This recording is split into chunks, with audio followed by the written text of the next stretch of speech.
ఓం వస్త్రం సమర్పయామి మహాసరస్వదేవతాభ్యో నమః.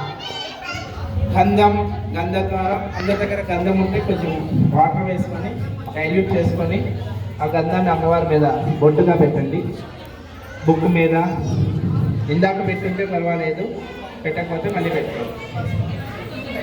ఓం మహాసరస్వదేవతాభ్యో నమః. గంధం గంధద్వారాం నిష్ఠపుష్టాం కరీషిణి ఈశ్వరీవం సర్వభూతానాం తామ్యోపశ్రయ శ్రీగంధం ఆలయామి దివ్య శ్రీ చందనం సమర్పయామి మహాసరస్వదేవతాభ్యో నమః. కుంకుమ విలేపనం ఆ గంధం పెట్టిన చోటే కుంకుమతో మహాసరస్వదేవతాభ్యో నమః. మీ దగ్గర ఉన్న కాయిన్ మీద కానీ మీ దగ్గర ఉన్న బుక్ మీద కూడా